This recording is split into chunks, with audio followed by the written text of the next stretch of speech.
Hi viewers, you are welcome to my channel Math Tutorials by Ashis Das.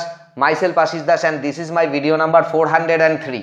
আজকের এই 403 number ভিডিওতে আমরা আলোচনা করছি সমহার বৃদ্ধি বা হ্রাস। আমাদের ওয়েস্ট বেঙ্গল বোর্ড থেকে ক্লাস 10 এর জন্য গণিত প্রকাশ বলে যে অঙ্ক বইটা দেওয়া হয়েছে সেই গণিত প্রকাশ বইয়ের পেজ নাম্বার 117 থেকে 119 পর্যন্ত দেখো কোষে দেখি 6.2 আছে। এই কোষে দেখি 6.2টাই হচ্ছে সমহার বৃদ্ধি বা হ্রাসের চ্যাপ্টার। আজকের এই 403 নাম্বার ভিডিওতে আমরা সেই কোষে দেখি 6.2 এর কোশ্চেন নাম্বার 16 এর বি এবং সি আলোচনা করছি। কোশ্চেন নাম্বার 16টা হচ্ছে অতি সংক্ষিপ্ত উত্তরধর্মী প্রশ্ন। অ্যাকচুয়ালি এটা হচ্ছে 6.1 এবং 6.2 মানে চক্রবৃদ্ধি সুদ এবং সমহার বৃদ্ধি বা হ্রাস থেকে নেওয়া কিছু সংক্ষিপ্ত উত্তরধর্মী প্রশ্ন। তার বিতে বলছে কি, বলছে নিচের বিবৃতিগুলি সত্য না মিথ্যা লিখি। বলছে দেখো নির্দিষ্ট পরিমাণ টাকার, কিছু টাকার, তুমি ধরে নাও এটা 100 টাকারই ধরো, নির্দিষ্ট শতকরা হার সুদে, মানে সুদের হারটাও ফিক্সড, কোনো একটা সুদের হার ধরে নাও, ধরো 10%, নির্দিষ্ট সময়ের জন্য মানে কয়েক বছরের জন্য, সে 2 বছর বা 3 বছর যা হোক ধরো। চক্রবৃদ্ধি সুদ সরল সুদের থেকে কম হবে? পাগল নাকি? চক্রবৃদ্ধি সুদ কখনো সরল সুদের থেকে কম হয়? চক্রবৃদ্ধি সুদে কি হবে, 1 বছরে যে সুদটা হবে সেটা তো গিয়ে আসলের সঙ্গে জুড়ে যাবে। তা জুড়ে গেলে পরে কি হবে, আসলটা তো বেড়ে যাবে পরের বছর, তা পরের বছর তো এমনি সুদ বেশি হয়ে যাবে। আর সরল সুদে কি হচ্ছে, আসল কখনোই বাড়ে না, তাহলে সুদ সমানই চলতে থাকবে। তা চক্রবৃদ্ধি সুদ কখনোই সরল সুদের থেকে কম হবে না, সরল সুদের সমান হতে পারে। হ্যাঁ, যদি 1 বছরের ব্যাপার হয় সেক্ষেত্রে চক্রবৃদ্ধি সুদও যা হবে সরল সুদও তাই হবে, কিন্তু চক্রবৃদ্ধি সুদ সরল সুদের থেকে কম হবে এটা কখনো সম্ভব নয়। তাহলে এটা মিথ্যা, লিখে দাও মিথ্যা।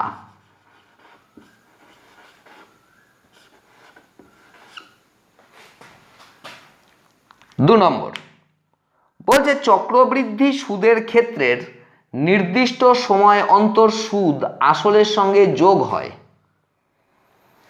যখন আমরা চক্রবৃদ্ধি সুদ কি জিনিস, এখানে হচ্ছে না একটা নির্দিষ্ট সময়, সেটা সাধারণত 1 বছর আমাদের অঙ্কে ধরা হয়েছে, তো সেটা 6 মাস হতে পারে, 3 মাস হতে পারে, 1 মাস হতে পারে, যাই হোক না কেন একটা সময় অন্তর যে সুদটা পাওয়া যাবে সেই সুদটা আসলের সঙ্গে যোগ হবে।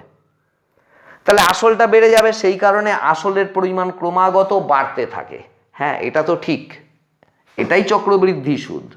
তাহলে এটা কি হবে, এটা ঠিক, মানে মিথ্যা। তো আমাকে সত্য না মিথ্যা লিখতে বলেছে, তাহলে আমি ঠিক লিখবো না, আমি লিখবো সত্য।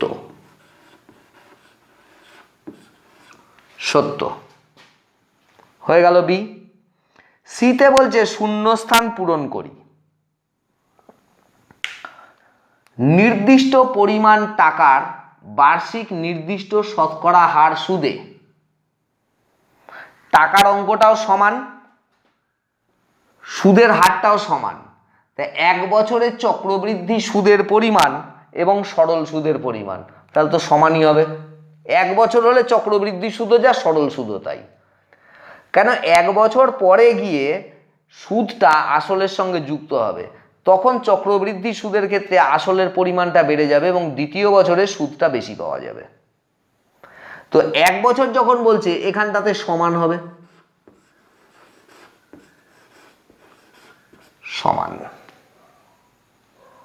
নাম্বার 2 কি বলছে, বলছে সময়ের সঙ্গে কোনো কিছুর নির্দিষ্ট হারে বৃদ্ধি হলে সেটি ড্যাশ বৃদ্ধি। সময়ের সঙ্গে কোনো কিছু নির্দিষ্ট হারে মানে ফিক্সড কোনো রেটে বৃদ্ধি হলে সেটাকে আমরা কি বলে থাকি, সমহার বৃদ্ধি। সমহার বৃদ্ধি। 3 নম্বরে কি বলছে, সময়ের সঙ্গে কোনো কিছু নির্দিষ্ট হারে হ্রাস হলে সেটি সমহার ড্যাশ, সমহার হ্রাস। এই ছিল শূন্যস্থান পূরণ, আর নিচের বিবৃতিগুলো সত্য না মিথ্যা। তো আশা করি সকলেই বুঝতে পেরেছো। তো ভিউয়ার্স, তোমরা যারা আমার এই ভিডিওটা দেখলে, ভিডিওটা যদি তোমাদের ভালো লেগে থাকে তাহলে অবশ্যই এটাকে লাইক করবে এবং শেয়ার করবে। তোমাদের যদি কোনো সমস্যা থেকে থাকে সেই সমস্যার কথা তোমরা কমেন্টের জায়গায় লিখে দিও, আমি অবশ্যই তোমাদের সেই সমস্যার সমাধান করে দেবো। আমার এই চ্যানেলটার সঙ্গে যদি তোমরা যুক্ত না থেকে থাকো তাহলে চ্যানেলটাকে সাবস্ক্রাইব করে চ্যানেলটার সঙ্গে যুক্ত হও, কারণ গণিত প্রকাশ বইয়ের প্রত্যেকটা অঙ্ক আমি এইভাবে ব্যাখ্যা করে করে এই চ্যানেলে আপলোড করে দেবো। শুধু তাই নয়, এছাড়াও মাধ্যমিক পরীক্ষার জন্য আরও যে সমস্ত স্টাডি মেটেরিয়ালসের প্রয়োজন হবে সেগুলোর আপলোডসও যথাসময় তোমরা এখানটাতেই পেয়ে যাবে, তোমাদের কোনো সমস্যা থাকবে না। এর পরবর্তী অঙ্ক অর্থাৎ কোশ্চেন নাম্বার 17-র জন্য তোমরা আমার 404 নাম্বার ভিডিওর দিকে লক্ষ্য রাখো, আমি খুব শিগগিরই সেটা আপলোড করে দেবো। That is all, by.